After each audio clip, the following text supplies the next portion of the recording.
Journalists on the prairie, no stranger to huge moments. Games of the century they've been called, moments that resonate in the annals of college football, games that birthed Sooner magic, but never one like this one. An official playoff game, two-story towers, a rematch of a regular season clash between Alabama and Oklahoma. The Sooners win, got them into the playoff, and turned this into a grudge match for the Tide. Identical shades of crimson clash to open this 12-team college football playoff in its second year. The winner moves on to smell roses and a trip to Pasadena.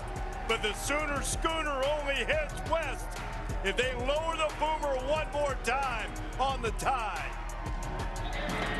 Holy hell, Bama, Oklahoma. So many legendary tales about to be told.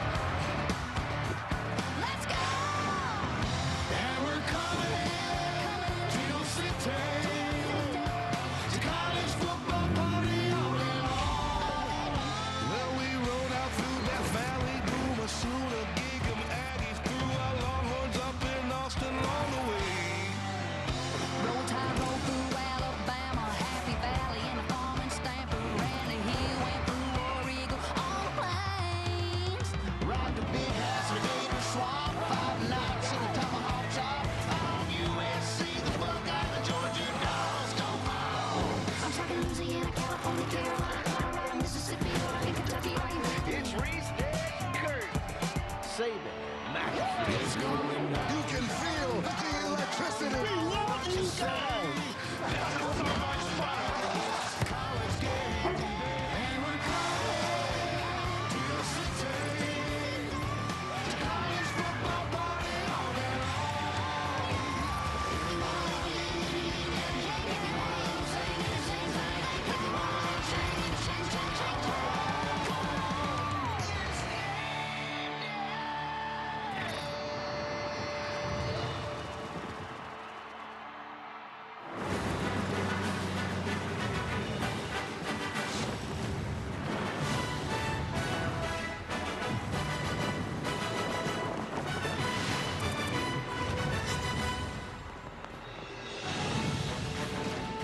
College Game Day, live from Norman, Oklahoma, is built by the Home Depot, proud sponsor of college football's premier pregame show. I don't know if we were just rehearsing the flyover. They've got one right now. Oh, wow. Yeah. There's a big debate as to whether this is actually the biggest home game in Oklahoma history. I mean, remember 1971 had a 1 versus 2 that was basically the national championship game. But this one's different. I mean, they moved exams up, they shut down school, and people are ready to go here for this opening of year 2 of the 12-team college football playoff, 12th year of the CFP. We're delighted to have you with us here. Had a flyover already. Unbelievable crowd. Reese Davis alongside a voice of college football, former Ohio State captain Kirk Herbstreit. I've got a Heisman Trophy winner, Super Bowl MVP Desmond Howard. I've got Pat McAfee, West Virginia Hall of Famer, all-pro punter. And I've got also the new owner of the Nashville Predators, Nick Saban. By the way, thanks for buying the Preds. We appreciate that. We start winning some games now. Confront and demand. Yeah. I don't know what you know about hockey, but I do know you know a lot about college football. This man is an Alabama football legend. Please have some respect. Now, when you're talking about college football playoffs, you have to mention Nick Saban's name. Obviously, his teams, whenever there was 2 teams, 4 teams, now there's 12 teams, are always ever present. But whenever you talk about this time of year for college football, you have to talk about every single transfer that happened that we agonized over happened for this moment. Every single workout, every single lift, every single injury, every single moment spent to becoming the best version of yourself as a college football player and a college football team all leads to this moment. 12 teams counting down to 1. We're trying to find a national champion, and it starts right here in Norman with the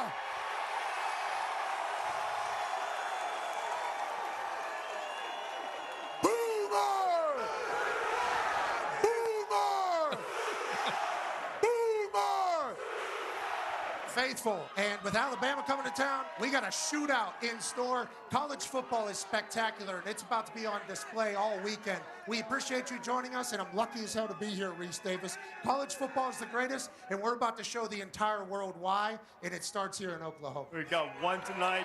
We've got 3 more tomorrow. Got a big Christmas tree in front of the seat solar behind us. Sorry, Reese. That's all right. No, anytime we can do that, that's good. Yeah, I think so. I'm not going to stand up because I don't know how secure this particular chair is. Just know we will be doing a lot of, say it with me, Coach. Boomer! Roll Tide, baby. Yeah. Hey. Slap that one in. Slap that one in. Hey, let's take a look at the bracket right now, just to refresh your memory on where things stand. 4 first-round games, and the best part of the playoff is that it's all on campus. It's brought to you by AT&T. Winner of this game goes to the Rose Bowl to take on Indiana. The other 3 games all tomorrow, starting at noon with Miami at Texas A&M. That is where College Game Day will be, and of course, in the Grove. You've got Ole Miss and Tulane, another rematch from the regular season as Alabama and Oklahoma are. You've got the Lane Kiffin drama as the backdrop, and of course John Summerall on his way to Florida. Yeah, and what's different, obviously, is John Summerall staying to coach and get his team ready to go. We know as both these coaches are on their way to new places. Lane Kiffin is already there, so here we go. Trinidad Chambliss, we know he can still do these things. We know what he's capable of doing. And, of course, he has Charlie Weiss Jr. that came back to be able to call this place. I think we're all anxious to see how this could impact Ole Miss. Jake Retzlaff, who left BYU, kind of struggling earlier in the year, and the chance to have a rematch. This guy can run the football. He'll have to do that. Leads Tulane in rushing. And the big question is, can this defense come up with enough turnovers to give themselves a chance at an upset? JMU against Oregon, Bob Chesley, the head coach. He's heading to UCLA to be their head coach, but decided to coach his team, the CFP. They can run the ball. Wayne Knight right there, very dangerous on the edges, 1,200 yards on the season. And Alonzo Barnett, the dual threat quarterback, loves to attack the middle of the field with the ball. But guys, go up against this Oregon defense first up front. Great against the run, but then they also make sure that guys can't get to the second level, so their safeties and linebackers, they can flow, roam, and make tackles. And I've heard that DeCorian Moore and Gary Bryant Jr. just might be available for their offense in this game. Oh, yes, sir. That's big storyline. Speaking of big storyline, Miami travels down to College Station to take on Texas A&M. Miami, the last team in with an at-large bid, led by Carson Beck, Malachi Tony, and an offense that can obviously do damage, and a defensive line led by Bain that can get to any quarterback. They're going to Texas A&M. They were the last only undefeated SEC team. They lose to Texas in their last game. Marcel Reed with a lot of weapons on the outside, and Conception and Craver, and maybe a running back for the first time, long time, set up to be a magnificent biblical matchup at Kyle Field. And tonight, Alabama and Oklahoma. Remember Ty Simpson, early NFL-like dimes, clutch plays, making big throws. Not much of that lately. More of this, like what happened against Oklahoma when Eli Bowen went 87 on a pick six. Bowen and the Sooners have the Tide's number. Bowen picked one off against Bama last year, says he wants to keep that streak alive. Mateer said to be healthier. Isaiah Satania's been terrific with big plays. And Mateer hit 3 of 5 throws and traveled 20 yards or further in the air in his last game against LSU. Now, these two, Blue Bloods or Crimson Bloods, are elite. No 2 programs in college football have more 10-win seasons, more 11-win seasons. You see the national titles. They've combined for 11 Heisman trophies, and they square off again. But the one thing Oklahoma does not have on its resume yet is a win in the college football playoff. 4-team or 12-team, they're 0 for 4. They get a second shot against a team that they're playing for the 3rd time in about a year, Nick. Now, and Oklahoma's kind of had its way with Alabama. Yeah, well, the first game, Alabama kind of outgained them but the turnovers in the game just killed them. Yeah. Just killed them. And Oklahoma's defense was fantastic. But, what I always worried about as a coach, you work so hard to get to games like this, to make it to the playoffs, and that's what your team worked at, your coaches worked at. But what I always worried about was, how does the time off affect your team? You got 3 or 4 weeks. How does it affect tackling? How does it affect the big guys? How much do they get out of shape? How much do they eat too much? How do you kind of hold on to the ball, take care of the ball? How do you turn it over? The skill guys usually come back quicker in games like this, and I think teams that have great skill have a great chance to be successful in the playoffs. My turn? Yep. Okay. I couldn't hear Jimmy G. Yeah. I tell you what, so I live in Miami, right? And I went to their practice. Now, Miami is a team right now that they're eager to show everybody that they belong. Don't forget, when the rankings first came out, they were behind Notre Dame, and they were like pleading their case, scratching, clawing. And then the final rankings, they got what they wanted. They're in the CFP. This is a team I think is very hungry, very desperate to show everybody that they belong. So that trip to College Station tomorrow is the reward that they got. But I think they're ready for this game, Pat. Yeah, I think Miami, Texas A&M, obviously special. When you talk about the 3 weeks, is it rest or is it rust? I think we shall find out. And then there's two teams that are playing in this college football playoff that are certainly potentially going to be the ones who change the future of the college football playoff. Obviously, whenever the rule was made for the top 5 conference champions to make it into the college football playoff, the 12 team, nobody would have expected 2 group of 5 champions to be in the field. Now, Notre Dame's left out. Tulane and JMU both in.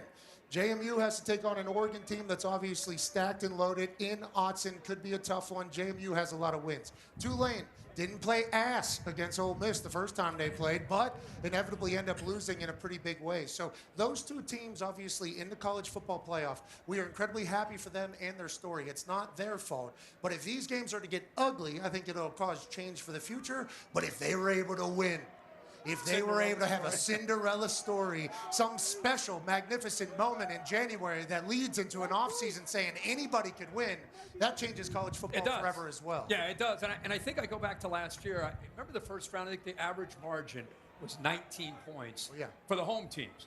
And now you look at this year, these teams that are hosting, I think their collective home record is 27-2.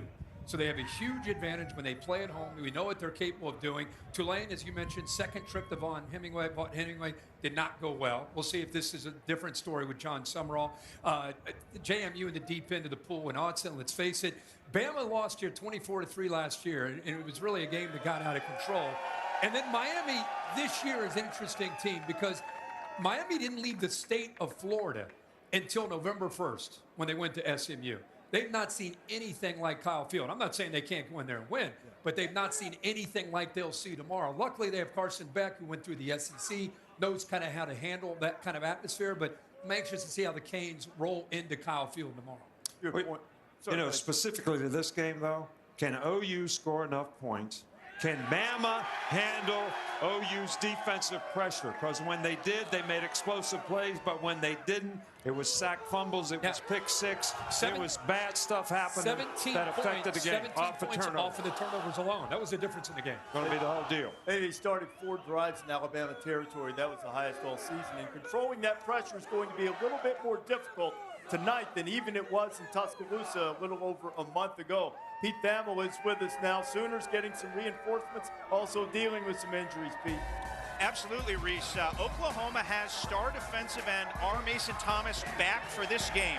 He's missed the last 3 games, including the Sooner win in Tuscaloosa. It's a huge boon to Oklahoma's defense to have Thomas back. He's arguably the best player in the program. The other elite player in the program is John Mateer. I've been told by sources that this is the best version of Mateer we've seen since September. He's healing from that thumb injury. I've been told the velocity on his ball with 3 weeks off this week has increased significantly. Look for Oklahoma to be aggressive, pushing the ball down the field tonight. As for Alabama, Jam Miller returns. Alabama, is 8-1 with Miller in the lineup. The only loss came to Oklahoma. Alabama also gets back star tight end Josh Cuevas. He hasn't played since the game against Oklahoma. He was the leading pass receiver in that game with 80 yards. A huge boost to Alabama's struggling offense to have Cuevas back, Reese. They have struggled, particularly against Auburn and Georgia. Simpson has really struggled throwing the ball downfield in his last game, just 7 of his last 23. Inside 2 hours until kickoff on ABC. Crimson Tide quarterback is headed to fresh start. And there is the Oklahoma quarterback to transfer from Washington State.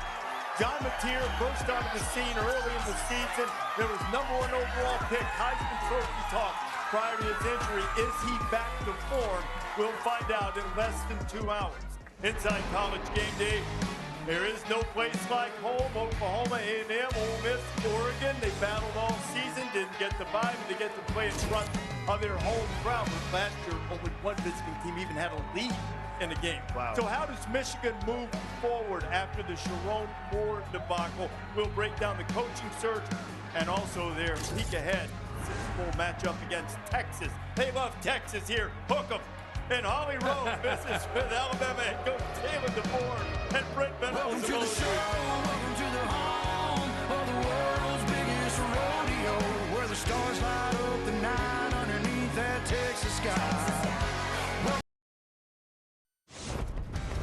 College Game Day is built by the Home Depot.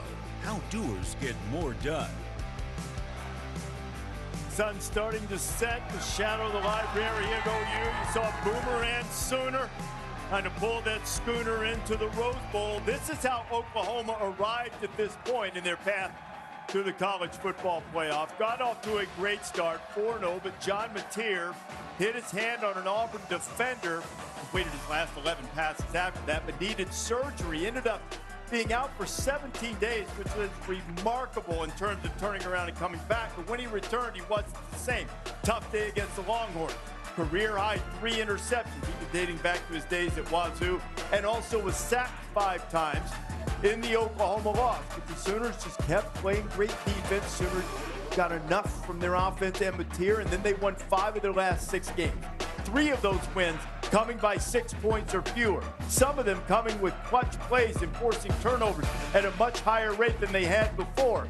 Brent Venables, head coach of the Sooners with Holly Rowe. Well, Coach Venables, all of the history in this place, the Prairie on the Palace, this has never happened before, a playoff game in this building. How have you tried to impress upon that, the historic nature of today's matchup? Well, it's every game this year has been huge. We've had tremendous magnitude week in and week out. I feel like our team is battle tested. I want them to embrace the moment without question, but this is a game where we got to cut it loose and go after it, have great confidence through all of our work. Getting to this point, our team is confident in in tonight's matchup. You guys have adopted a saying all year that you're hard to kill. This team has found a resilience within each other. How will they be hard to kill tonight? Well, again, I just think it starts with belief. Belief in the opportunity, belief in themselves and each other. And again, just be who we've been. It hadn't been pretty all year. Don't try to, be who we're not. Just walk in exactly, lean in exactly on the things that have helped us get to this point. Thank you, Coach. You bet. Saw Venables' record against DeBoer. He's the only coach at this level with multiple wins against Kalen DeBoer other than Todd Graham, who's no longer coaching. It's been, Venables talked about this. It's a stark difference in the stats offensively and defensively. Venables back to calling the defense. They asked him in the preseason, well, why are you going to call the defense? He said, because I'm good at it. And he's very good at it. And they know who they are, and they know how they have to play. Yeah, what's incredible to me is if we go back to before the season began. Brent Venables was done with 3 years. He was 22-17. He was 0-3 in bowl games, fresh off a loss to Navy. A lot of these fans were frustrated. Is this really the guy? He was on the hot seat. He comes into this year with a new offensive coordinator, new quarterback, came from the same college. And what's interesting to me is they lose to Texas. You have the thumb injury. You lose to Ole Miss, you're 6-2. What's in front of you? At Tennessee, at Bama, Missouri, and LSU. Sitting at 6-2. This season could have gone sideways. BV deserves so much credit for keeping this thing together, kind of weathering the storm with a hurt quarterback who probably means more to his team than anybody when it comes to offensive continuity. Yeah. But they got to this point where they're 10-2. Wasn't always pretty, as he just said, kind of gritty, tough. Here they are in the playoff with a chance to host Alabama. No, you're right. John Mateer means a whole lot, not only to the offense, but this team. You can see that this team feeds off of John Mateer. And early in the season, they really couldn't run the ball. So what did they do? They put the ball into the hands of their quarterback. He would always make plays in the running game. Obviously, he got injured, had the surgery, came back.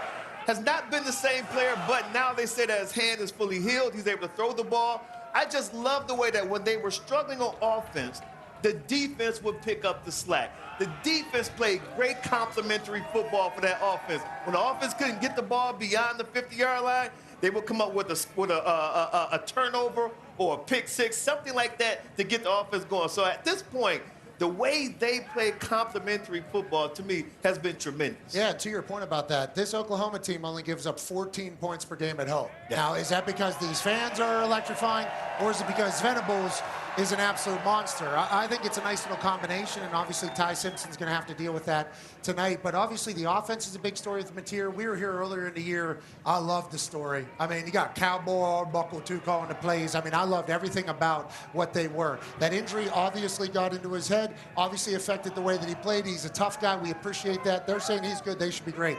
Their special teams has been great all year. All year. Grayson Miller, their punter, he's the #1 punter in the SEC, averages over 46 yards a punt. And then their kicker, Tate Sandell, give me that thing. Tate Sandell, he's making these shirts right here that say, hey, short shorts, long kicks. Flag that, Herd Street, right here. If you see that. Obviously, talking about gentlemen right here now. Daisy Dukes. He's got the Daisy Dukes going. He's Lou Groza Award winner, obviously. He's got a lot of moxie. Anybody that's able to go into a college football field with that much of your thighs on display and then to also make every single kick is certainly impressive. So you talk about defense, you talk about special teams. They've been sound all year. It's basically just whether or not Mateer and the offense can get back to what they were at the beginning. Well, special teams had a huge impact on the first game. They did. Yeah. You know, they had a 40-yard punt return. They blocked the field goal. They got a turnover on a muff punt. So it had a huge impact on the game. But I have a tremendous amount of respect for the grit that Oklahoma team has had all year season long. It is really hard in this day and age of football to win on defense and to give up only just over 13 points a game. They struggle to run the ball. Mateer's not been the same since he got injured. They get in 3rd and long and they struggle. So there's been struggles on offense, but they've overcome it by playing great defense, and that's hard to win that way. So my hat's off to what they've been able to accomplish. Nobody knows that better than you, because that's how you won games until you decided to change with the modern game. Went out and got Lane Kiffin. All of a sudden you went from an I formation pound teams offensively to spread them out and try to score with them, which is a tribute to you and the way you adjusted. But this team has not been able to do that, mainly because of Mateer. So let's go back to the defense.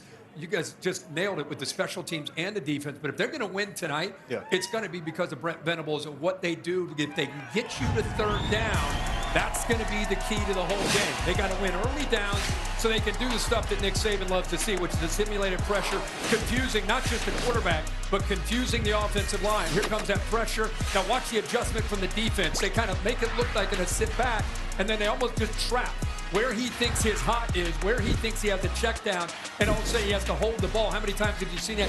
He's hesitant, he's unsure, holds the ball, and then he ends up getting sacked. Here again, creating confusion, getting you to 3rd down. Where's the blitz coming from? It's coming from up the middle. You're going to drop that edge player. This is his pick 6. So he thinks he's got an outlet to the right. Get the ball out quick. The ball's tipped, intercepted, goes the other way. That really was a turning point in the football game to put him up 10-0. And again, 3rd and 9. Can they create some one-on-one opportunities? They bring 4 to the strong side. This Taylor Wine has really come on, especially with R. Mason Thomas down. If they can get this team to 3rd down, it's going to play right into the hands where this crowd and this defense, they've been doing it all year. So if I'm Alabama, I got to win on 1st down. I got to stay at 2nd and 5 and 3rd and 2. If I'm at 3rd and long, it's going to be a long night offensively. Let's stay on schedule. Yeah, exactly. Yeah. You know how good their defense is? They've been outgained 5 times this year. They've won 3 of the games, twice outgained by more than 100 yards. Yeah. That leads the nation in teams winning games being outgained. They got outgained by 200 yards in the first game. Yeah.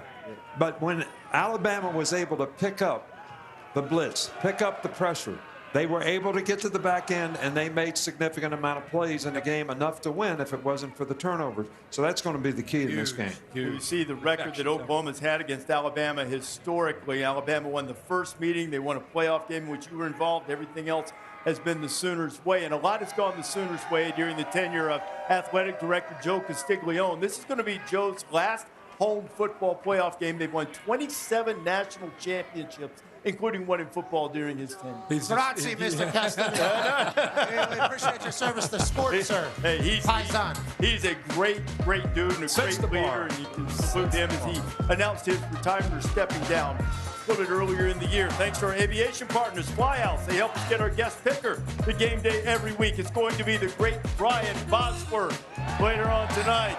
The Boz. national champion, two-time unanimous All-American. He'll join us later on. Pretty good actor, too. How does Michigan move forward now? Sherrone Moore is out facing all kinds of problems off the field. What do the Wolverines do next?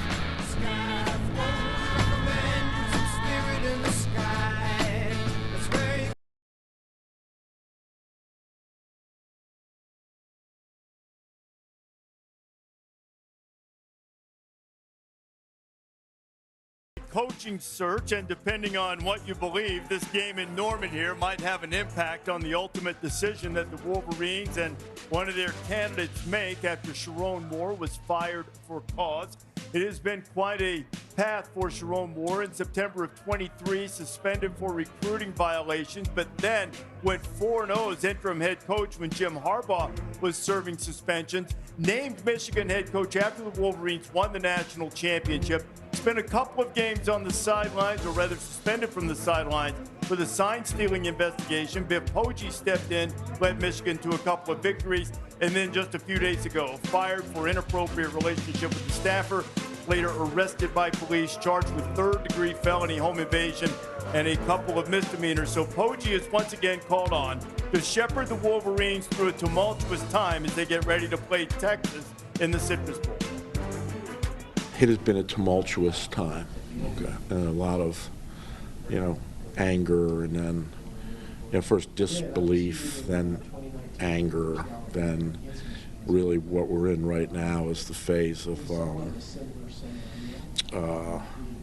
the kids, quite frankly, feel very betrayed, and we're trying to work through that. It's been complicated. I want to listen to them. I want to understand what the kids are feeling and what their parents are feeling. And so a lot of listening. And there's been a wide range of emotions, as you can imagine.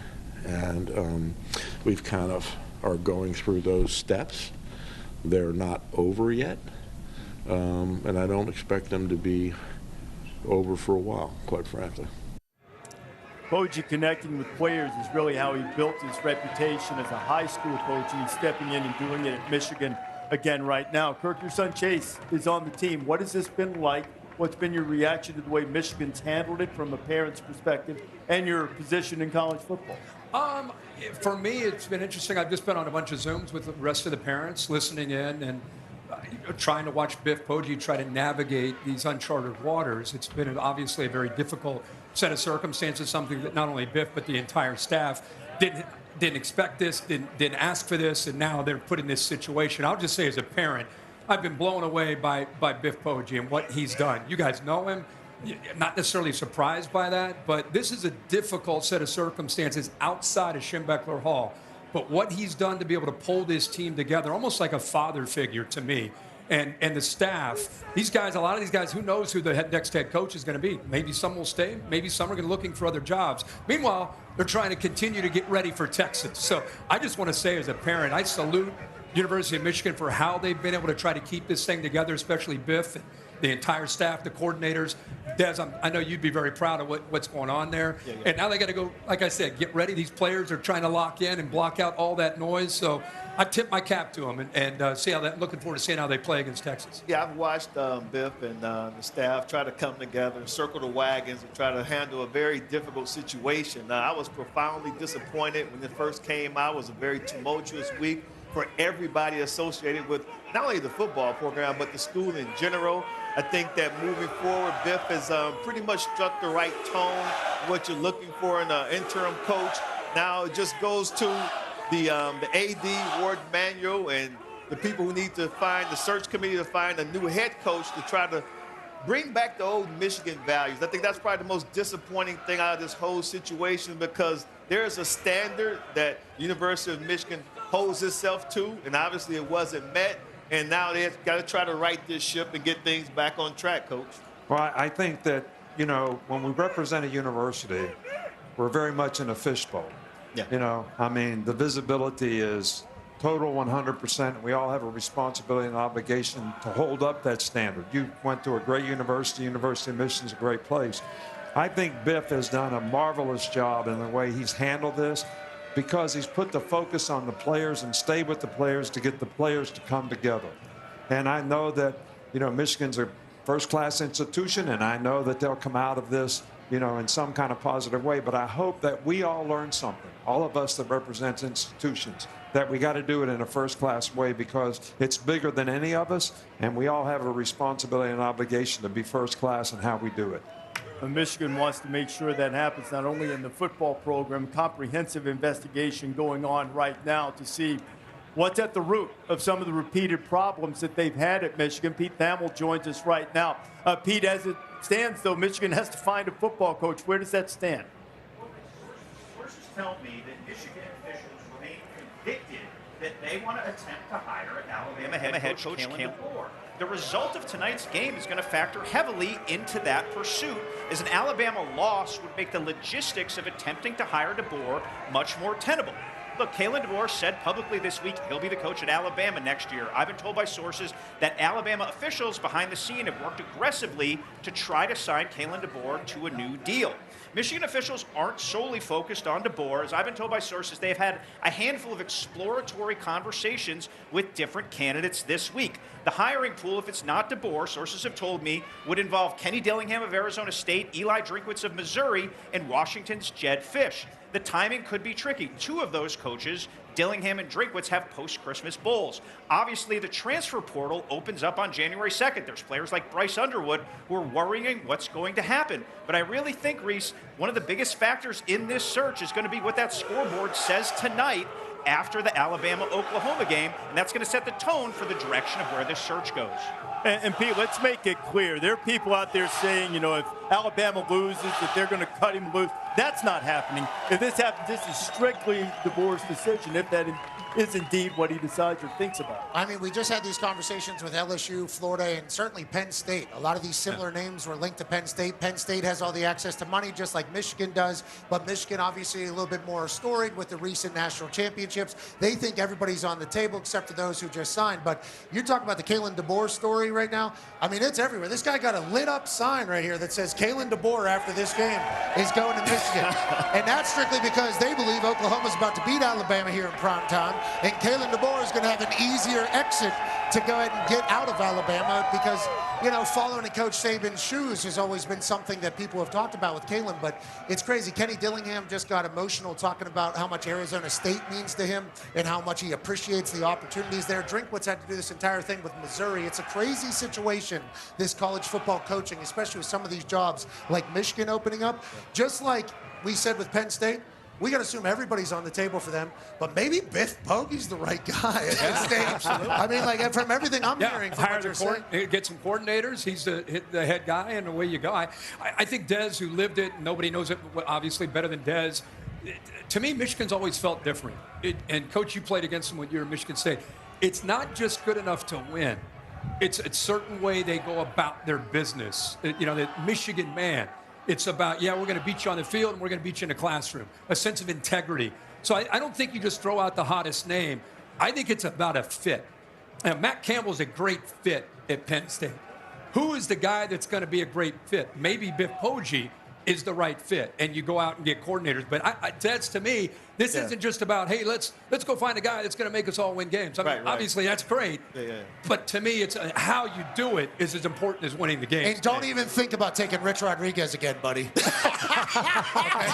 Don't even think about it. It wasn't going to be Rich. It's the guy to your left. Oh, okay. I'm sure we can come up with some cash and Rich Terry will be okay with it. Yeah. No, you hit it on the head. It's about the integrity. It's about a standard. And that's what it's always been as far as the Michigan man, the Michigan way. And it's going to be tough, but it's one of the most highly, despite everything you see in the media, everything that's happening in Ann Arbor, the University of Michigan head football coaching job is one of the most highly coveted positions in all of college sports. So they'll be able to get a good guy. As a Michigan guy, what characteristic are you looking for the most? What's the most important thing in the next coach to you? I'm just old school, so I want someone that's like disciplined, discipline-oriented, fundamentally sound, a guy who understands that academics is as important, if not more important, than athletics. Just those old, Bo Schembechler type of things. Yeah. Exactly. Yeah. Nick Saban. Yeah, Listen, man. it is. Hey, listen, at this point, you're going to get the boosters all behind you, bro. He just bought a hockey team. Yeah. Exactly. So the hockey team's down. You want character and integrity and somebody who's going to set a great example for the players and provide the leadership to help them be more successful in their life, not just in football. But let me just say one thing. You know, Kalen DeBoer has the total and complete support of the University of Alabama. They want him to be the coach at Alabama. Maybe No they matter can get him what at they Michigan. sign. I don't know. No matter what these signs are, with the lights on them. Real quick.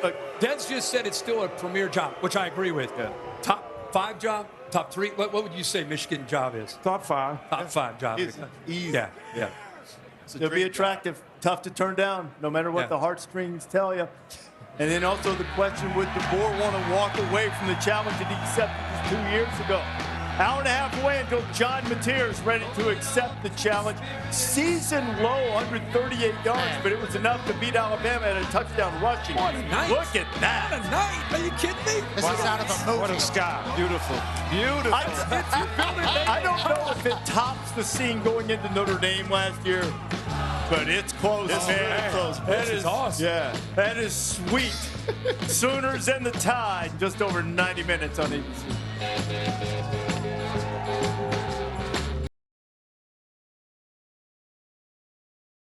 Inside 90 minutes until kickoff on ABC and ESPN. The 8 seed versus the 9 seed. Ty Simpson, so much of the offense has been on him. He has had at least 1 turnover in 8 of his last 9 games. Ball security will be huge tonight against that Sooner defense. Alabama's path to the playoff started off rocky, a lethargic performance in Tallahassee. Lost by 2 touchdowns. First season opening loss since 2001, the Dennis Franchione era, first game there. But the Crimson Tide was able to respond after that Florida State loss. They won 8 straight games, have a gauntlet of AP-ranked teams from weeks 5 to 8. They won all of them. They made clutch plays. They converted on 3rd down. They made defensive plays when they had to. They got production from Ryan Williams, which has been a little bit spotty. But in November, they've lost 2 of their last 4. Lost by 2 to Oklahoma, and then got thumped by Georgia in the SEC championship game. They put their playoff spot in peril. They got in Kalen DeBoer with Holly Rowe. Well, Coach DeBoer, you have a lot of experience in the college football playoffs. Back to your time at Sioux Falls as well. What have you found to be a big differentiator in a moment like this? Just be in the moment. Don't think about anything else other than what you're trained to do and what you're prepared to do, and that's play the next play. And so being able to be locked in on the mindset, there's going to be ups and downs when you play in playoffs. It's against a good opponent, just like we have tonight. You got to stay locked in on what your job is. Wanted to check on a couple of health updates. I know you'd said Josh Cuevas was a game-time decision. What do you expect from your tight end tonight? Yeah, everything seems to progress in the right way, including today, and so excited to get him out here, for warm-ups and see how he goes. All right. Thank you, Coach. Thank you. Holly, Kalen, thank you very much. Simpson got off to a great start. See where the QBR was, but it has really slipped in the last 4. He has battled some injuries. They haven't been able to complement the passing game with the running game. They have really struggled on 3rd down, just 5 of 18 on 3rd and short in their last 4 games against Power 4 opponents, and 1 for 10 on their last 2. Simpson has missed some deep throws. We'll see if he can get it going again tonight against this great Oklahoma defense, Nick. Momentum is a funny thing. Alabama certainly came down the stretch without any of it as they come into this game. Yeah, and they're not coming in this game with a whole lot of momentum. And their defense has been pretty consistent all year. They're giving up about 17 points a game, which is not bad. But their offense has really struggled here late in the season. They haven't gotten over 300 yards in the last 3 games. Ty Simpson's throwing 4 of the 5 interceptions in the last 3 games. I mean, they've really struggled. 10 sacks in the last 3 SEC games. So there's so many negative plays and so much to overcome. And what they have to be able to do is handle pressure.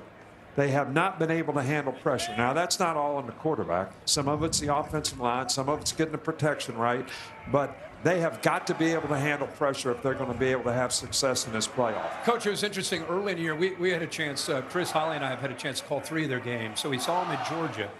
And we all bragged about Ty Simpson that night. We bragged about the offensive line. Did a great job of picking up a lot of different licks from Kirby. And as you said, they started to leak oil as the year went on. Some of that, I think, was injuries. They really got banged up. In the backfield, Jam Miller, by the way, should be back and good to go tonight. Cuevas, the tight end, hasn't been around. The other thing that's been interesting is Ryan Grubb, most of his career has been upstairs. What a great view to be able to call plays from up there. And I know each coach has a different philosophy. Some want to be downstairs. And he moved down there the last 3 games, and we're saying all these terrible numbers. So tonight, he's going back upstairs. So I think the reason, Pat, he wanted to go down there, and you know how that is as a player, he wants to look these guys in the eyes and try to make adjustments as a quarterback, but it didn't work. So give him credit. He's going to move back upstairs and see how that may affect the continuity and the flow of this offense tonight. Yeah, that's all personal opinion, I do believe. There's some coaches that need to feel how the players are and want to see who's feeling it, who needs to get the rock. Yep. And then if you've always had success up there, which they certainly have, I'm excited he's back up there for the most important game of the season. And I remember throughout the entire year, they had that stretch there where they beat 4 ranked opponents. I mean, it was like a murderer's row for teams. Boom, boom. And Alabama was showcasing who they were. Ty Simpson was obviously a special gift, and then obviously down the stretch it hasn't been great. I continue to ask the question throughout the entirety of it, though. Can you win a national championship? Can you win a title when you can't run the ball? They're 117th in the country in rushing the ball. I mean, that's just something that is not really fathomable whenever you talk about an Alabama football team. And with a Venables defense, if they know you can't run the ball, that means they can feast with everything else that they have going on. I think having a run game is going to be a necessity to be able to win a title. Over the last 3 weeks, Jam Miller being healthy, are they able to create some running opportunities as opposed to trying to force them? Because I think you're going to need it, especially with Ty. How talented he is. Play action for Ty Simpson. We haven't even got to see it. Yeah. We don't even know what it could be like because how bad their offense has been, and nobody really bad the rush game has been. Nobody really respects it. No, you're right about that. They don't have that type of balance that you need, especially with the play action pass. That you remove a whole set of offensive plays out of your repertoire if you cannot run the ball because you eliminate the play action pass. No one's going to respect it. I believe that Ty Simpson looked really good the first half of the season because people didn't know how to figure him out. They didn't know what they were dealing with. But what happens, especially at the highest level, defensive coordinators, they sit back and they start to see and study your tendencies. So about after 6, 7 games, they understand who you are, what you do well, what you struggle with. I think that's what really started to come on as far as defensively with these other teams trying to defend Ty Simpson. And you add that to the fact that they could not run the ball, then you got a recipe for a disaster offensively. I think that's what he's been experiencing. Hopefully this time that they've had off now will give them some time for some self-scouting so they can make some corrections, Coach. Well, one thing that I prided ourselves in is when we played Georgia in the SEC championship game, we were 2 physical teams. Yeah. And it was disappointing to me to see how much more physical Georgia's team was in the SEC championship game than Alabama's was. And to your point, that's why they can't run the ball. You got to be able to win on the line of scrimmage on both sides of the ball. They got any chance to win on the line of scrimmage or at least perform better tonight, Steve? I believe they do because they had success against Oklahoma in that game. The turnovers were the killers. And I just think about the coaching staff and the sense of urgency. The hardest thing we do is forget what a team looked like the last time we saw them. They were as bad as you pointed out physical, the whole thing against Georgia. When you go back and watch Oklahoma against LSU and Missouri, they weren't great either. Right. So we've seen Alabama have success on the road when they needed it against Georgia. A couple years ago, Kalen and Grubb, they have to play Oregon again in a rematch of the Pac-12 title game. No one picked Washington to win that game. They beat them again, and they went to the national championship. So just be wary here. I think Alabama's going to be plenty motivated coming in. Now we'll see. You're rocking the James Madison. I figured there's only one more day to wear a James. It's going to be irrelevant in a day. Hey, they've got fan base. At least they've got a couple of FCS championships, and what an accomplishment to get in this college. Whoa, whoa, whoa. They might smack Oregon right in the mouth. It busted. And then you're taking them 3 more times? Absolutely. Oh, okay. What? And on the subject, something where James Madison has lifted the trophy, FCS semifinals, Montana and Montana State, rematch of the Brawl of the Wild, number 2 against number 3. And then Illinois State Villanova winners will play for the national championship in Nashville. Hour 19 and change on ABC and ESPN. There's John Mateer. been looking a little better. They made big plays in the clutch against LSU, made some against Missouri. Can he do it this time? So David and Goliath. Now he's having a problem with this because the board was on David's side, so he should have been the favorite to begin with. But you know what with me? That game's coming up.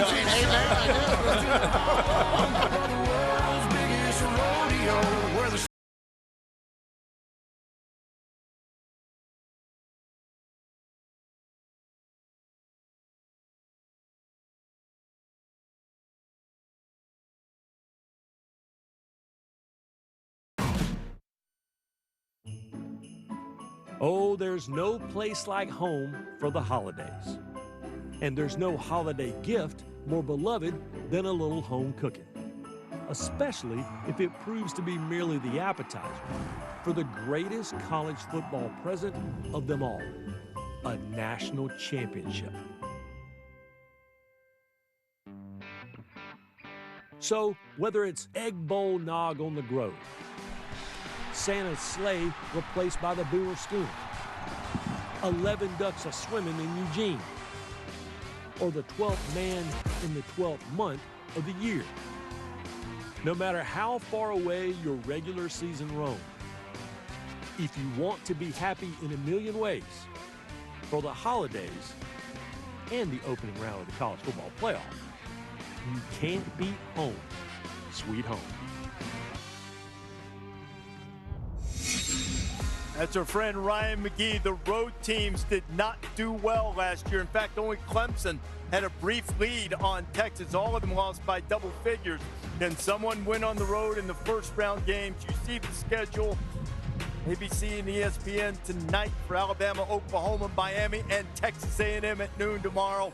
And then Tulane, Ole Miss, James Madison, Oregon. Our friends at TNT and HBO will have those games. And during the game tomorrow, the field pass with the Pat McAfee show. You got AJ, you got D-Butt, you got Tone, you got Tuck. The whole crew. You got everybody. Yeah, we're all standing on the sideline. We've been doing this for the last few years. It's the dumbest thing imaginable that we're allowed to do it. And we're going to get a chance to experience Kyle Field and give that thing as much hell as we possibly can. And what a scene that would be. Herbstreit will be on the call. Yeah, Coach Saban says that they pumping noise there, so we have to find out. I mean, it'll be fun on ESPN too. Come hang with us. It'll be You're going to get me booed tomorrow. Yes, absolutely. Probably get to this a little later. Field goal contest tomorrow might be really special. Big. We'll see. Aerial coverage provided by Goodyear, tried, tested, proven, legendary. Goodyear giving us our shot on the blimp. All right, let's run a little hurry up offense. We don't have the grab bag. This is something similar to it. So let's start with a pick. If you're going to pick in the first round, these games, one quarterback, you have to win the game. Who'd you go with first, Kurt? Am I starting here? Yeah, you're starting. Nick, Nick's starting. I thought Kirk starting. Yeah. Who you got? I'm picking whichever quarterback plays the best in the Miami Texas A&M game. It's either Marcel Reed or doesn't count. You got to pick one. Well, whichever one plays the best. Well, then by definition, they're going to win the game, right? It'd be great to know who's going to play better. I'm going to say Marcel Reed. I'm betting on Marcel Reed. Well, there you go. You and I see it together. I just think Marcel Reed's ability. First of all, he's got tremendous poise. He can make the throws. He's really grown, I think, as an offense. But I also think, Des, his ability to create with his feet, I think could be a big difference in that game. I'll go with Carson Beck. You know, when Carson Beck is good, he's great. And he came from the SEC, so used to these big games, big stages. I think Carson Beck is the one I would go with. I'm going to most anticipated thing I want to see in this first round of the playoffs is how Ole Miss comes out. Yeah, I can't wait. No doubt. They got to be chomping at the bit. Trinidad Jimmy Chambliss? Trinidad. Okay. I can't wait. They're wearing the uniform combination that the former coach hated the most. Oh, is that right? Yeah. I like that. Gray pants, navy. I like that look. I like that look. I also look. like the fact that that old coach has his coaches coaching one half of that team right now. So that's an interesting dynamic, and I love Trinidad, and certainly Marcel Reed could be special, and Carson Beck. But if we're taking one quarterback to win a game, and I'm hearing this dude's 100% healthy again, give me John McTeer. Don Dante Moore is great as well. I mean, there's a lot of good quarterbacks, but John Mateer, if we go back to when he was playing his best ball here with the Venables defense, with Arbuckle and Mateer on the offensive side earlier in the year, we're talking Heisman, #1 overall pick. He was the guy, and from what we're being told, he's back to feeling like that. Is what we're being told. So awesome. I'm excited to watch that, and also easy pop with the crowd. Boomer! Yeah, CFP, brother. A lot of opportunities. How about one impact unit, a unit that's going to have the biggest impact on one of these first-round games? Yes. I would go with the Miami Hurricanes wide receivers. You got Malachi Tony, C.J. Daniels, and Elijah Lofton, the tight end. I don't think people really respect the tight end position. He can be a big factor in this game, Kirk. I think on the other side of the ball, I've been really impressed with the transfers at Texas A&M. That group of wide receivers, Casey Concepcion, Mario Craver, those two together. We mentioned Marcel Reed and what he can do, but I think those two could be huge. I think those receivers you brought up, I mean, Malachi Tony, what he's been able to do, Daniel's healthy. I think we're going to see a lot of great skill in that matchup tomorrow. 100%. There was a point in the year I thought Miami was the best team in the country early on. It was because of their defense. So I'll take Miami's defense. That secondary has a challenge against those guys. Yeah. A great defense always travels, Coach. Yeah, right? Ruben Bain. It does travel. So Alabama's offense is going to either be really impactful or not very impactful. So one way or the other. If they play like they played early in the year, they're going to impact the game. If they play like they played the last couple games, it could be a tough time against that good defense that Oklahoma has. So you're saying Alabama's offense could be the most impactful or the most detrimental, which is obviously two polar different sides. So. I think if we're going most... Oh, do that again. Hey, Texas, yeah!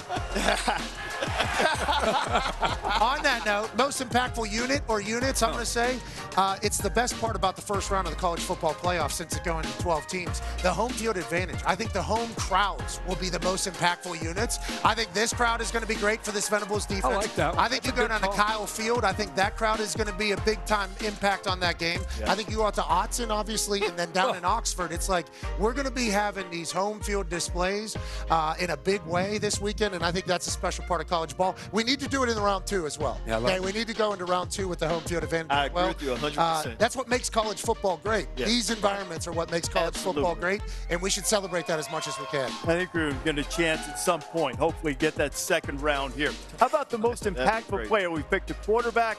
We picked a unit. The most impactful player in this first round. Trinidad Chambliss. I mean, the guy had 307 yards passing and 112 yards rushing in the first game against Tulane. That's over 500 yards of total offense himself. So I'm picking him. Smart. I talked about Miami's defense. I look at the other side at A&M's defense. Cassius Howell can be an absolute game wrecker. He can control the game by himself if he wants to. Wasn't great against Texas last time out. Big player. Steadicam guy absolutely crushing it right now. Just want to let him know you've been on the move, brother. You're doing a great work, Randy. I'm going the opposite side of that Texas A&M team. Casey Concepcion, not only a wide receiver for Marcel Reed, he's also a punt returner. He's taken 2 back to the crib already. So whenever you talk about being a special teams impact and offensive impact, I like Concepcion down there with Texas A&M. Pretty special wide receiver Isaiah Satania here, number 5 for the Sooners. Man, he's fast, quick, explosive, dynamic with the ball in his hands out in space. He's going to be a big playmaker tonight in this game against Alabama. You know, the guy that I've been amazed that this defense has been able to play well without has been R. Mason Thomas. The fact that R. Mason Thomas is back tonight, very excited to see what he and Wine can do together. Wine's kind of taken his game to another level while 32's been down. So watch 44 and 32 together. But I think the most impactful player could be R. Mason Thomas. I just want to remind everybody, old Jake Retzloff's going to try to get a first down for Tulane tomorrow. There you go. James Madison, your guys, they're going to give Wayne Knight. They're going to give show him up, the ball. right? They'll be there. Yeah. All right. It might beat the Ducks. Let's see if the Dukes are going. When we show up in College Station, we're going to have a moment. We're going to take the last part of the show on the field. Yeah. And then there's going to be a field goal contest. Yeah. What a year it's been for that. It's been awesome all year. The field goal kicking contest has been very expensive and awesome to experience all year. We've gotten a chance to donate and learn a lot about charities around this country. We've gotten to fill the pockets of college kids all across the country. And tomorrow, the final field goal kicking contest will end this particular season in the biggest way. It'll be live on Kyle Field in front of 110,000 people for $1 million. So that'll be happening tomorrow. One kick. $1 million. We'll have the microphone, I believe, to the entire stadium. We'll have which is a lot of power. I don't know. I don't know if that's good thing or bad thing. But tomorrow morning should be special there. Good luck to that individual. Andy, you better give him a good hold. I'm going to be locked in and ready to go. Think about him in front of 110,000. All right, kid. All right, kid. You know what I mean? Don't do that. Don't do that. It should be big. And, I'm so thankful for the opportunity to do it. And I think tomorrow in Elko has allowed us to do this. Same with Cristobal, because obviously we're going to get some time on the field. So we're very grateful. And it'll be $1 million kick tomorrow in front of 100,000 plus. That's me hype. Should be very cool. And that's what it's all about, man. College football is about experiences, about moments, about environments. And tomorrow, hopefully, we'll make all of it. Yeah, man, it's been must-see TV all year. Might as well end it on a high note like that. That's going to be really cool. I'm paying to be on the show already. That could be another $1 million tomorrow. Is that going to be payable in installments, or is that going to be a one? That's you said. There is a little fine print there. 10 installments of $100,000 over the next 10 years. That's still good money. Smart investment. That's still good money. Smart investment. Smart investment. But yes, $1 million tomorrow for the final one of the season. I appreciate everybody. Oh, wow. It's going to be great. Can't wait to get there. Can't wait to see this game tonight. And John Mateer came back faster than anyone thought he had a right to. What it was like. What's different now? Marty Smith sits down with him, and from the portal to the playoff, that's where quarterbacks have gone to get their team to the playoff.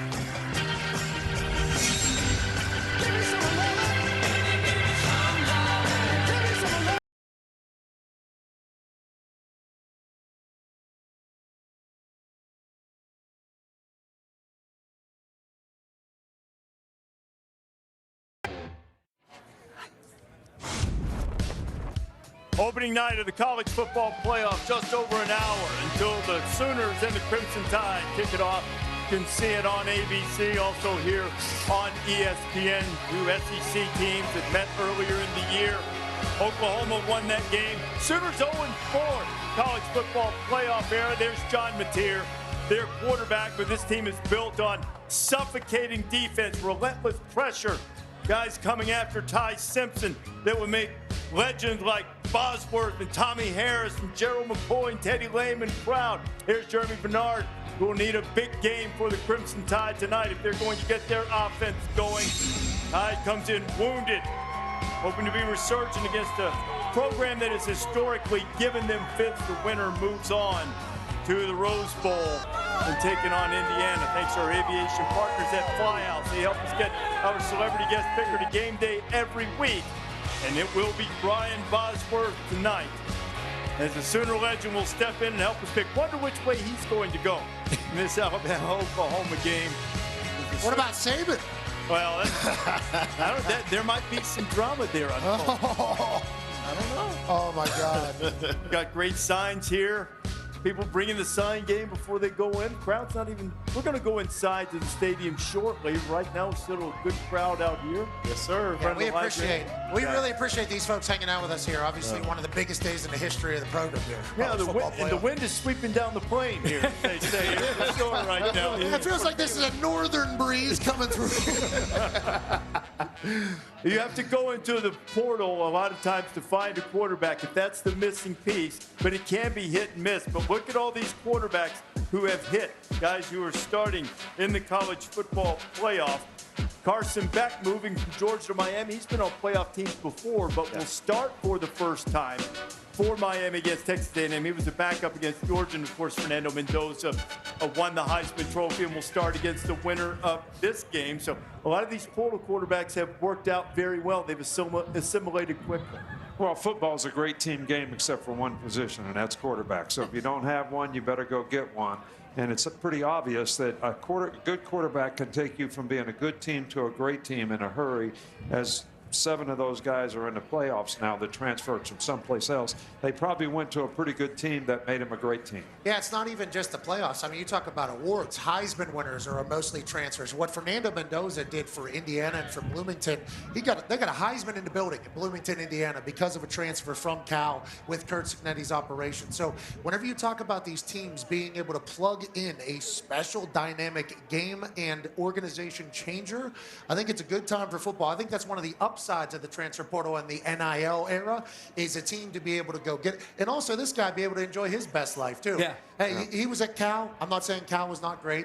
And Songa Politelli signs back there, and that's obviously good for them. He gives over to Indiana immediate national title contention, immediate #1 team, and a Heisman. It's special for both sides. I like to watch it happen. Yeah, we had a lot of fun at Cal last year. Yes, College absolutely. Day. Love Arguably Cal. the best spot, right? I want to ask Coach, because you can look at all 7 of these 12 that are transfer portals. We can also look, and I don't want to name all these names of quarterbacks that were in the portal. It didn't work out. Ooh. Some coaches got fired because they bet on that guy. How do you go about it in the current world of transfer portal at this position? And not just find a guy that looks good on tape, but how do you find the right guy that's going to help you win? Yeah, well, I think evaluation is a key. And, you know, there's the biggest bust in the NFL draft is quarterback. It is. Yep. Because, you know, the instincts, the anticipation, the kind of leader the guy is, all those things contribute to how successful he's going to be besides just arm talent and that type of thing. Accuracy is really important. So there's so many things that make a quarterback good. But you can see a guy in high school. You can see how he played at his college. So you have a much better advantage, I think, when you take a transfer quarterback, because it's a bigger risk taking a guy out of high school. Yeah, right. Because you don't know how he's going to develop, and it's harder to find out what that disposition is toward being successful at the position. But, Coach, if you spend the money on the wrong guys, you're shit out of luck. Yes, you are. Especially at the quarterback position. 3 quarterbacks in the Heisman, 3 out of 4 finalists are transfer guys. Yes, you spend the right money, you're in a great spot. Pot of luck, as opposed to the other side. Well, whatever was spent on John Mateer was money well spent. There you go. Oklahoma. It's really improved their Some big names out there, by the way. I don't know how to say, yes, big names. DJ Lagway, and Sam who will be Levitt. the Fernando Mendoza or the Diego Pavia for Vandy? I mean, there's a chance that story just continues every single year somewhere. It's But special. these guys are all going to go to some place where they have a chance to win. Yeah. They're leaving where they are now. They're all playing and having success. So they're going to go someplace where they have a chance to win, so they have a chance to be up on that board next But year. don't forget, there are many more misses than there are hits, too. Yeah. And For sure. hits, misses, some surprises. A couple guys that you guys already mentioned. Pete, are we expecting more movement into the quarterback transfer portal? Well, Reese, we're going to see plenty of movement in the quarterback portal this year, and it's already been a flurry in this market. Think about this. Nick mentioned the Heisman candidates this year. 7 of the last 9 Heisman winners have come from the portal. The only 2 that didn't played for Nick. This market looks robust already, guys. You got Cincinnati's Brendan Sorsby at top of market. Nebraska's Dylan Raiola. TCU's Josh Hoover went in yesterday. You have Arizona State's Sam Levitt. Florida's DJ Lagway.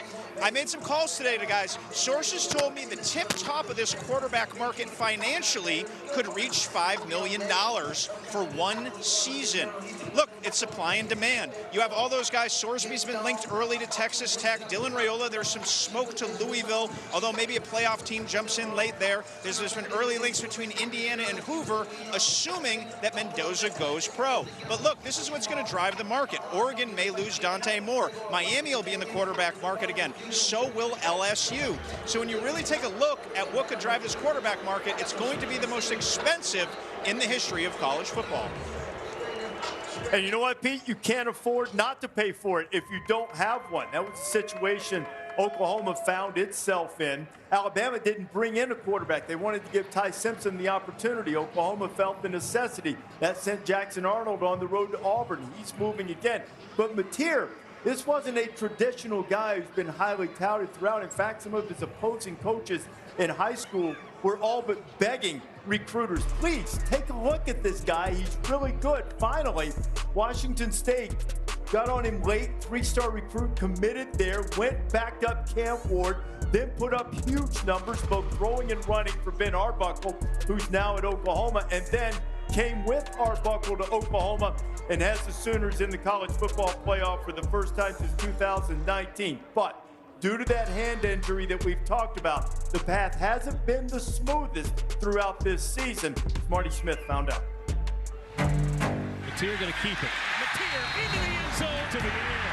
How about a touchdown? Touchdown, Oklahoma. That drive was all on the quarterback. There goes John Mateer. This isn't Hollywood. It's gone right for so long, but it's not going to go in your favor all the time. John Mateer, he has become a leading contender to win the Heisman Trophy. When did you realize something was wrong? My thumb hit Keldrick Falk, hit his forearm. It was like, I moved it around. I was like, okay. I thought I jammed it. Next time I go to warm up, I'm like, this is a little weird. The ball like slips out of my hand and I floated up like into the huddle. I'm like, oh, you know, just because putting the pressure was difficult. I'm like, I didn't know. I didn't get X-ray right away. Running room for Mateer. Mateer, touchdown! The Sooners are 4-0. And then finished the game and went in and, you know, took an X-ray and I didn't believe it. Still didn't believe it. Didn't want to believe it, but it was broken. It was a big enough fracture, displacement of the bone that I would need surgery, and I was like, nah. What was your greatest fear when you learned that he was injured? That maybe he would not come back, you know, not knowing, you know, that injury has had different, you know, people have handled that injury differently. That injury is referred to as a Bennett fracture. A fracture at the base of the first metacarpal in the thumb of his right hand. Desperate to save his season, Mateer consulted world-renowned orthopedic hand surgeon, Dr. Stephen Shin. Shin has performed surgeries on superstar athletes like Steph Curry, Mike Trout, and Jared Goff. See Dr. Shin, and I remember going into like the surgical room, like walking, and it had to just be me. It couldn't be my family. They couldn't come. And so I was alone, and I haven't been that scared in a long time. Anything can go wrong, anything can go right. You know, it's not in my hands. Dr. Shin inserted 3 screws into the base of Mateer's thumb, stabilizing the joint and allowing the injury to heal. 17 days and some new hardware later, Mateer saddled up for the Red River rivalry. The arm speed going back and the way I was able to grip the ball, it wasn't the same as before, and it sucked. And you know, you get humbled. It's a game of humility, and you got to bounce back. Watching him go to work that next week and play as confident as he did, that said everything to me about John. This guy can take a punch. Mateer pumps, now throws, and he's got a man wide open for 6. After bouncing back against South Carolina, the Sooners lost to Ole Miss. And with that, they had to win out to make the college football playoff. This guy, he's going to win the Heisman, then the injury. He's got to let the game come to him. Mateer led the Sooners to victories at Tennessee. That's going to do it with the season on the line. And at Alabama. Through the hole, touchdown! And at home against Missouri. Touchdown! And LSU. 5 minutes left, down by 3 with a college football playoff berth on the line. Mateer, downfield wide open. College football playoff hopes alive. Right after the Heisman talk, you know, it's everything I wanted was right there. But then you got to be disciplined to know that it's not about me, and we're still playing. To still be able to play in December is all I can ask for.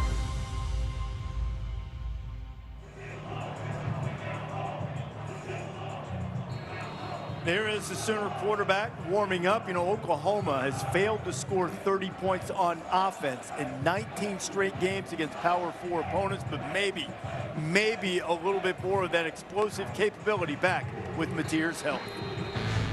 We are rolling on a beautiful night in Norman, counting down to kickoff. Oklahoma has had Alabama's number. Can the Tide turn the tide, or will the Sooners boom on as Brian Bosworth, the legend, will be our celebrity guest picker?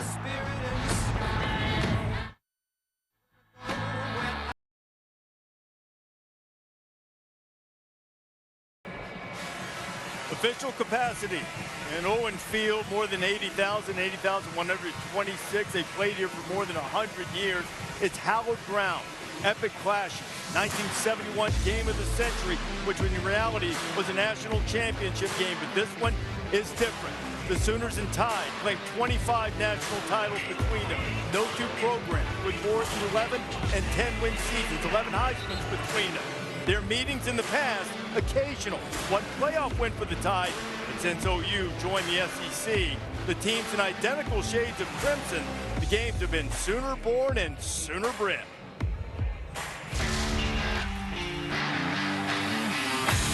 This is the third time we faced them, you know, in the last just a little over a year. When we went down there last year, it didn't go as planned. Dangerous throw, intercepted. Bowen, the true freshman, swipes it. Pitch to Robinson. Touchdown, Oklahoma. A stunner brewing in Norman. It's into the pit, in the flat. Kip Lewis, pick six. Oklahoma has rolled the Tide right out of the college football playoff picture. They came here, it didn't go as planned again. We got in his head a little bit with some turnovers. Well, there's an interception. Down the sideline, he may go. Touchdown, Eli Bowen. Latier inside the 5. Touchdown. Throws out to the left. It's broken up. Incomplete. Alabama's got an Oklahoma problem. We understand what happened last year. We understand what happened in Tuscaloosa, but this is a whole different type of game, and if you win, you keep going.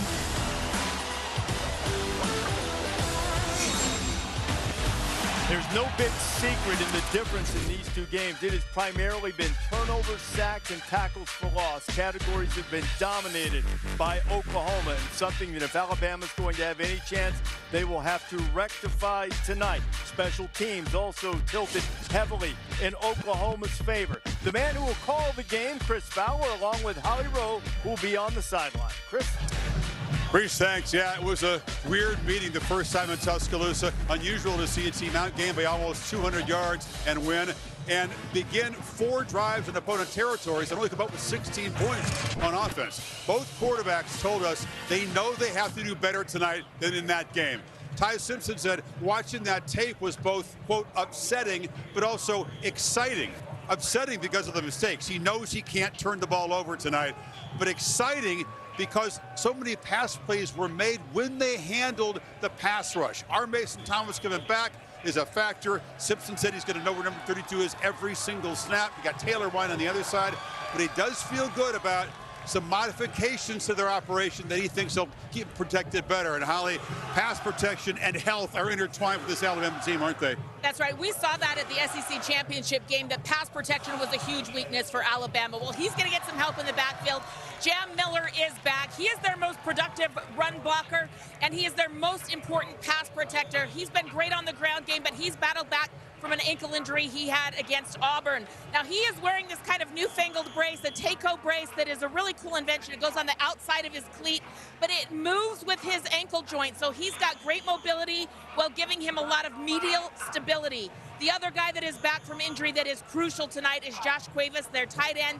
I was able to catch up with him before the game and actually check out this carbon fiber scanned protector that is on top of his foot. It is hard. It gives him a lot of protection, he said, in case somebody steps on that injured foot. And when he went out to catch patches, he looked fantastic. And Chris, this is important because he was the leading receiver when they played against Oklahoma earlier this season, and he is also one of their best pass protectors. Yeah, he's been sorely missed. As for Matier, the thumb is still not 100%. He told us the ball doesn't come out of his hand quite the same way as it used to before that surgery. And it's a swirling, blustery wind out here today. You got to be precise with your passes. I think it's going to be a major factor in both the pass game and in special teams tonight. Can't wait for it. By the way, there's the thumb, the tape he wore following surgery. That's now been removed, and he hopes it'll make a difference. That nice scar there is a souvenir of that surgery. Matier, you just got to keep it out of his head, that the ball isn't quite the same out of his hand. You can see the stats. They've dropped off since the operation, but part of that's tougher competition down the stretch. He also hasn't run the ball as much, trying to protect that thumb, but tonight, all bets off. There's no protecting the thumb. There's no caution, pure aggression and creativity from this Oklahoma offense tonight, if you believe Ben Arbuckle. Reese, back to you. Because we've moved inside here, Oklahoma Memorial Stadium, down on Owen Field. So many great games here over the years. Another one about to unfold tonight. And along the lines of what we've been talking about with the first meeting between these two, post-game win expectancy is one of those deep dive metrics that our S&P Plus guru Bill Connolly comes up with. Basically, it takes how successful you were on each and every play of the game, puts them in and says, what's a percentage chance with those stats that you would win the game? The first meeting between Oklahoma and Alabama, the Sooners had a 5% chance to win. It was the lowest percentage of any Power 4 team that actually won the game this season. But those numbers don't tell the whole story. Oklahoma made every clutch play. They forced the turnovers and doubtless rattled the Tide into missing some big opportunities. And they came up with the only stat that really matters: winning will carry over tonight.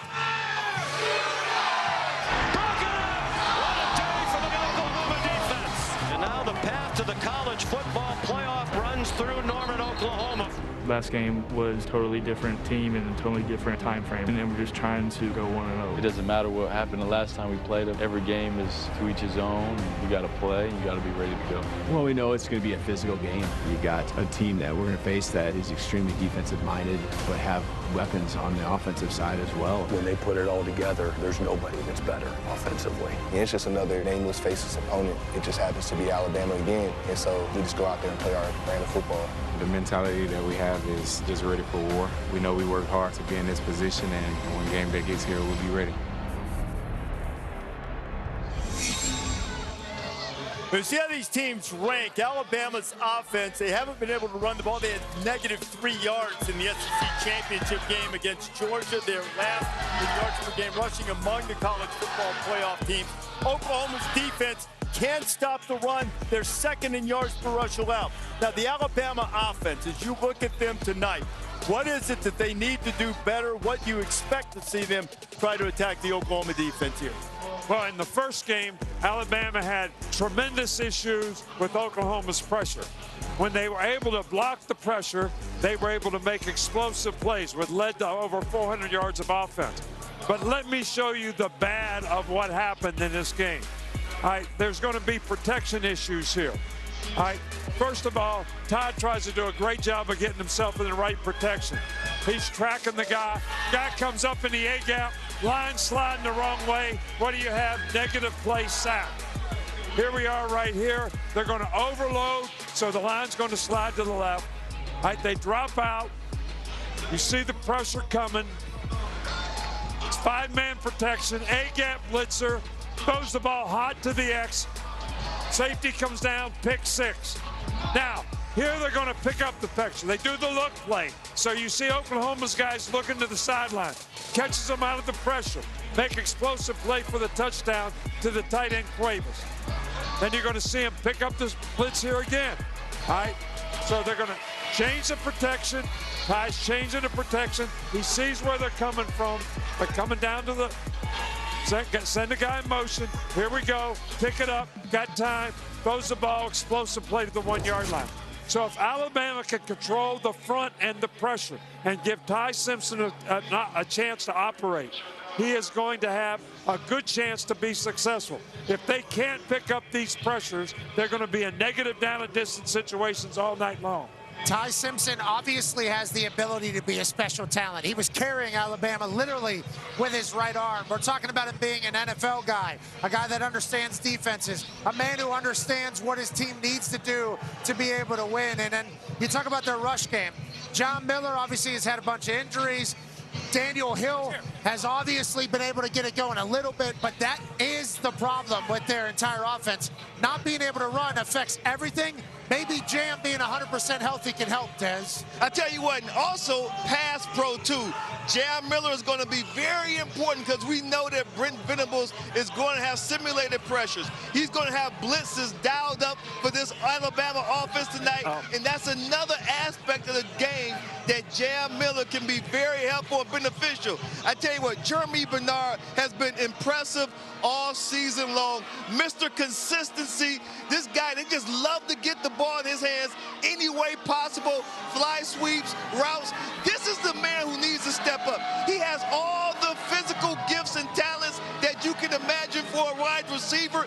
He just lacks consistency. May have been concentration issues this season. But listen, the playoff, we always looked at as a completely different season. Hopefully he's going to come tonight and bring his A game. You know, Cuevas has had a tremendous impact on the first game. He made explosive play after explosive play. But I want to say one other thing. If Alabama cannot run the ball and stay out of 3rd and long, they're going to be in trouble because Brent Venables is going to dial it up on them, and they're going to have issues with the disguise and the dropout pressures. Saban, you know better than me, but Venables is going to do things on 1st and 2nd down to make sure they get in 3rd and long so they can do some exotics for Ty Simpson. And I think Venables versus Ty Simpson in those 3rd and longs and Grubb up in the booth is the story of the game. I mean, that is literally the story of tonight's game. But I would do the look play that you saw on that tape, the look play where they look on the sidelines, because he wants to change the defense. I would look and snap the ball right and catch them looking every damn play in the game. This Oklahoma defense, you see where they rank statistically. You know, they had their lowest pressure percentage of the season against Alabama in the first meeting, but they made the big plays again. The clutch plays determined the game, and this OU defense comes in among the nation's best, lead the nation in sacks. They lead the nation in 3-and-outs, and then they've got reinforcements coming with R. Mason Thomas, 6.5 sacks. He missed the last 3 games. He was hurt running a fumble back for a touchdown against Tennessee. I tell you what, RD, I was speaking to my man Jim Nagy earlier today. He said R. Mason Thomas is the one defensive lineman that can win his one-on-ones no matter who he's going up against, and that they call him the closer. That's his nickname, and obviously he's a guy who's going to really infuse that defense with a lot of energy tonight. Yeah, Taylor Wine obviously on that D-line as well. He is a monster. Everything you would expect in a Venables defense, and that's kind of the story of this Oklahoma team, not just this year, but since Venables has got here. Defense is going to be outstanding. Do they have an offense good enough to be able to keep it up? Heineke and Lewis at the linebacker position all over the field. I mean, they're dogs. The Venables defense from the front all the way to the back is special, and obviously Heineke a part of that alongside Kip. But I think if you're going to have a chance against Oklahoma's defense, you got to be able to block the front and get to the back end to try to make plays. That's the way to do it. But that second level, the linebackers, they lead the league, or they lead the team in tackles. And Kip, this guy's all over the field. 53 and a third, no problem. And obviously juice galore. And a great blitzer. Yes. Not a good blitzer, a great blitzer. We told the Eli Bowen touchdown early this year. Kip Lewis had a touchdown against Alabama last year in this stadium in their 24-3 win. There is John Mateer. We talked, well documented the difficulties he's had with the thumb, but he has been the spiritual leader of this offense. He's been the one that has gotten them going. No tape on that thumb, Reese. Hey, that's a raw thumb on that Mateer's right hand right there. Last time we saw that, it was special stuff happening between him and Satania. Des, you talked about him earlier tonight. He's getting the rock from Mateer tonight. Yes, Satania is a playmaker, and they try to get him the ball in jet sweeps. He can blow the lid off a defense very fast. The GM, Jim Nagy, said he's faster than he is quick, but he's just a nightmare for defenses. They're going to move him all around, but he makes most of his big plays from the slot position. I'll tell you what, that's special. Arming up. Yes, sir! Roughnecks fire it off, and the Sooners break it down and getting the warm-ups going. The iconic OU uniforms. This place is alive and rocking. This set's rocking right now. Yeah, let's only do one round of this. Yeah. I've got a better idea. Let's do some more. Can you hear? Nothing. Nothing. We cannot hear anything. That might be a Let's all talk at the same time. We can hear it. We can't hear anything. What do you think Ty Simpson's going to be able to do to talk to his offensive lineman tonight?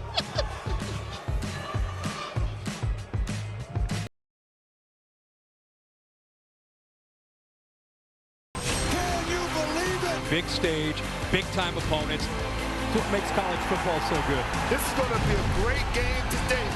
Come on!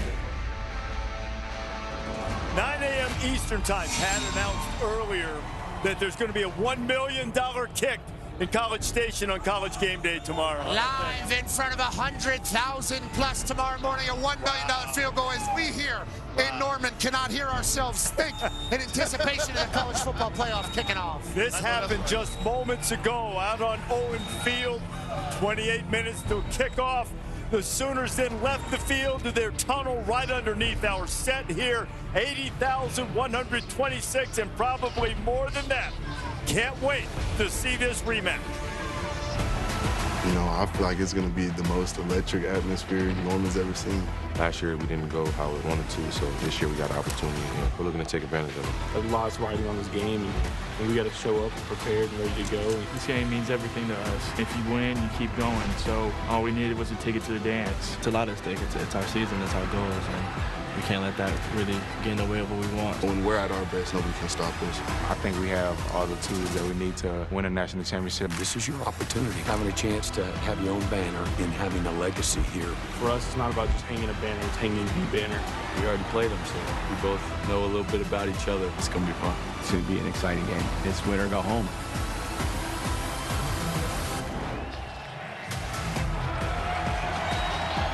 John Mateer coming back from that injury. We've talked a little bit about the way the Sooners have relied on him so much, not only throwing the ball, but he was a big part of their running game, particularly prior to the injury, because they've had offensive line problems as well. They've got a couple of makeshift pieces up front tonight. Here's the difference in Mateer's productivity prior to the thumb surgery and after. We should mention, though, 3 of 6 against LSU on balls that traveled 20 yards or further. That's much improved from what he'd been doing in recent weeks, Desmond. So maybe even with more time, and as Pat pointed out, no tape on the thumb tonight, maybe you'll see a little more from the Sooner offense. I'm excited to see how he's going to look tonight because no tape on his thumb. They said he's 100%. And we know earlier in the season he was one of the guys who was a front runner for the Heisman. Let me show you what he brings to this offense and what they're going to see tonight when they take the field. This Sooner surge, air raid elements, quarterback run heavy.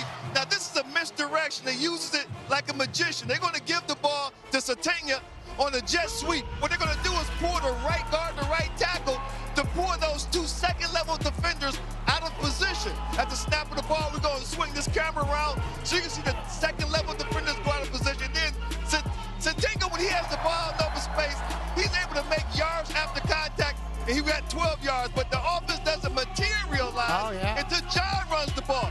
This is the counter or quarterback power, pulling the left guard and the tight end. They're going to lead John up through the hole. Now the tight end misses his block, but John jumps over that defender. But once he gets towards the end zone, look at it. 1, 2, 3, 4 defenders with a shot. 1 spin move, 2 spin moves. He's in the end zone. That's what he brings. This guy, he's just the heartbeat of not only the offense, but the whole team.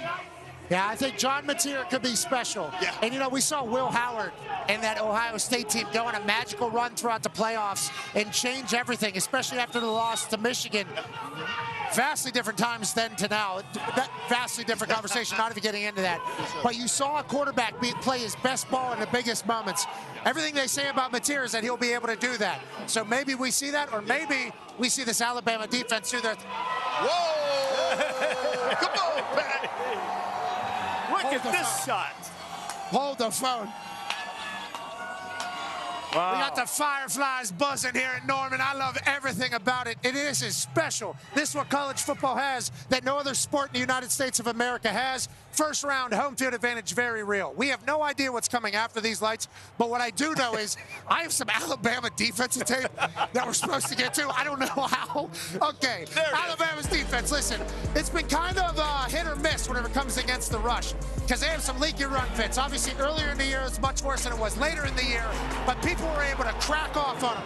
They were giving up 20-plus yard runs at a rapid rate. They're 86th in the country in giving up explosive runs. Can they tighten that up with Mateer? We shall see. In the red zone, though, they've been able to clamp it down. They've been able to handle it, and they've been able to cause very unfortunate turnovers. Here's Diego Pavia on Nick Saban's going into the Hall of Fame day down there in Alabama, which was a special time. Then Bray Hubbard. You talk about a guy who can do it all. 27-20, you see in the quarter, fourth quarter. Auburn driving. Bray Hubbard. Inside shoulder, outside shoulder, to the ball, perfect technique, turnover. They've been very opportunistic with their turnovers. They've been great in red zone. They've been great in third down. But whenever you talk about run fits and like the fundamentals of defense, it's been hit or miss all year. Gonna need it tonight with Mateer, especially if he's gonna run the rock. Well, there's no question, in my mind that Alabama's defense has got to set the tone in this game, because John Mateer, if he gets his confidence back, especially throwing it, with the way he can run the ball, it's going to be a key that Alabama can stop the run, stop John Mateer running, so they create third and long, which Oklahoma struggled. If they can do that, they'll have a chance. But if this guy gets off to a good start, because he's healthy now, and he's going to get his confidence back, this place that's going to be a real tough deal. And God bless Alabama playing in this environment. It's going to be tough. Lasers, so we got lasers. We got lasers. Jeez. Is God sending these lasers down to the field? Where are they shooting this from? Think about the significance of the regular season. Oklahoma wins this game in the regular season against Alabama. They get this. Oh, my gosh. It's about to come. They get to play it home. Yeah.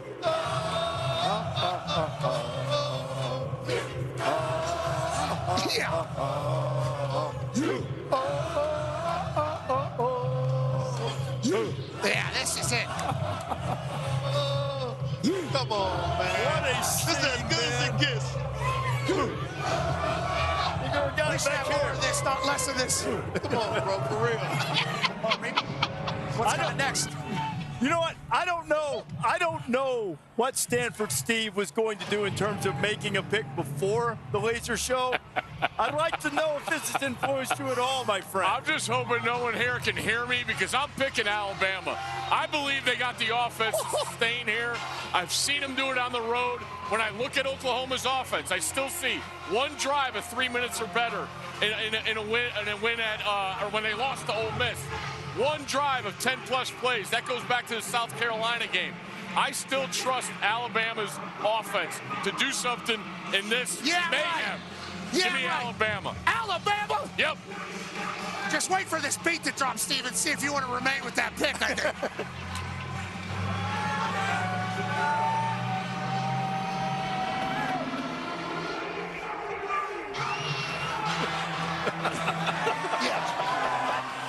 This is awesome. Steve, I don't know how you picked Alabama with this happening around you right now. Steve, I respect the pick. To your point, Alabama had 3 touchdown drives, longer than 70 yards against Oklahoma. Oklahoma didn't have a scoring drive longer than 41. And I've seen Alabama do it against this team. To your point, Oklahoma, the last 2 games, has not been even close to good. Steve. They've still won the games. I know. They can't hear me. This is incredible. The momentum that can be generated here, the energy. I mean, you can feel this reverberating through the stands. If you here. love a challenge, you got one. Yes, yes, you do. Yes, you do. This is why Congrats people talk about Oklahoma. taking the crowd out of inside 20 minutes to kick off here in Norman, Alabama and Oklahoma. Picks are coming up. Brian Bosworth, the Sooner legend. We'll see if this is the night for some more Sooner magic. This is awesome.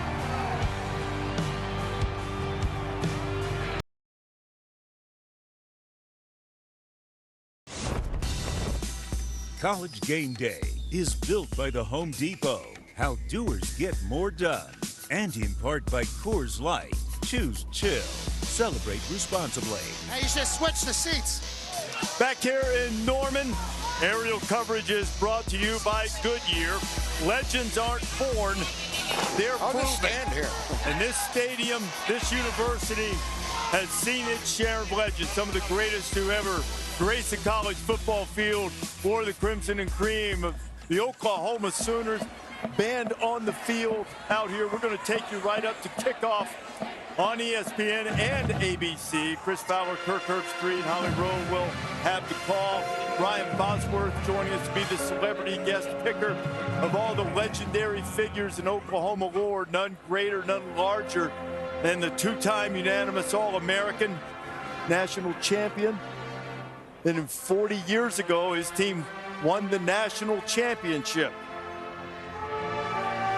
As they play the alma mater here, Brian Bosworth has joined us here on the set. Boz, let me ask you, 40 years since you won the national championship, this feels like a team that wants to make a run this time, and the fans believe this team can make a run in this playoff. Well, it's always been proven, and Coach knows this best. You don't win a championship without a defense. It's got to be dominant. It's got to be elite. Oklahoma has proven that. They started in November. They had a mission, hard to kill, and they've maintained that all through tonight. That's what's on his hoodie right now, and you need a hoodie. The wind is sweeping down the plain here. When you watch this defense play, what do you like about this defense from Oklahoma? It's their persistence in pursuit. They're violent at the point of attack. They love each other. They're very selfless players. So when they get spelled, they don't get mad. They want their other guys to come in and stay at the same level of intensity, and they all have one thing in common. Just win, baby. Just win. That's good to see you don't have any intensity left inside of you. You look unbelievable. I've calmed down. How old are you? How old are you? I'm 6 decades old, brother. God, brother looks dead. No, I think you could fly around in the Venables defense right now if you had to, but you're right. This defense has been the show for this team all year. Can Mateer get going is the question, Boz. Well, the trick with Mateer is Mateer needs to not try too much, do too much, take what's given, make the layups, make the free throws, do the things that it takes to manage the game. He needs a running game, but he can't be the primary runner. Let's honor America, Boz. Let's go to the field now, playing the national anthem.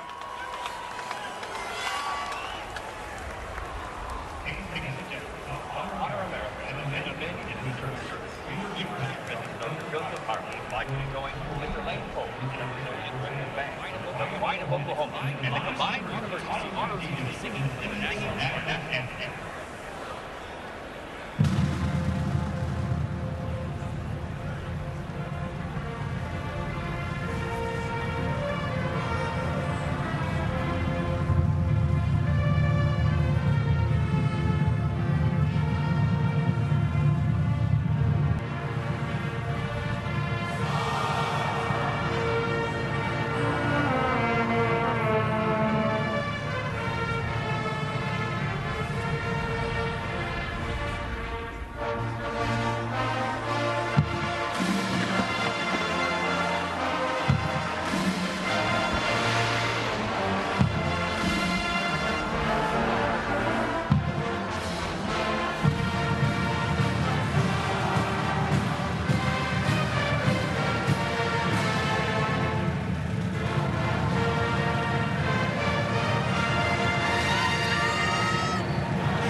The national anthem, the Oklahoma Marching Band, the Oklahoma Flag Corps had the banners of every SEC team out on the field.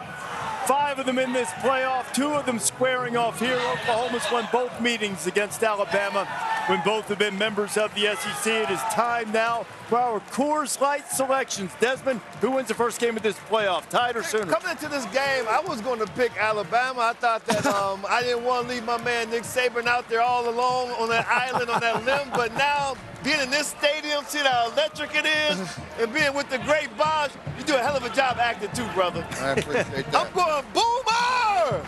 Sooner! Let's go, baby. Let's go. Oh, you wanted an answer there?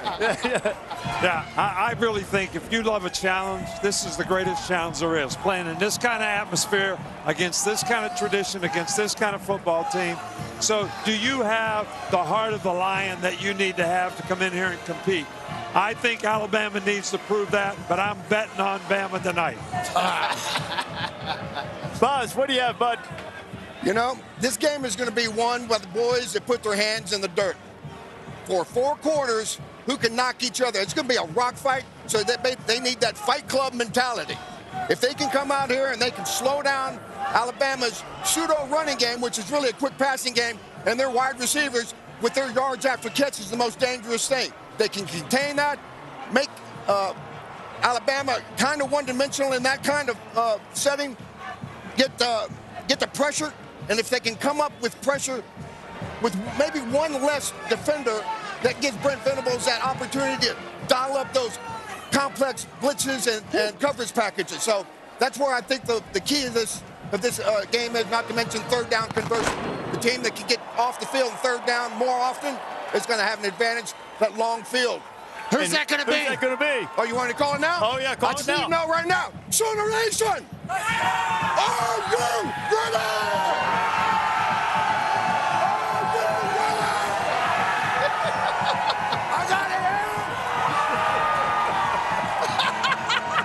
Some shoes! Here we go! Boomer! Boomer! Boomer! Oklahoma's the last team standing! I'll tell you what, I agree with Boss. Give me Oklahoma to get a big time win tonight, Boss. We love you, brother! Thank you for having us. College football's the greatest. You're about to see why, baby. Let's get this playoff started with Chris Fowler.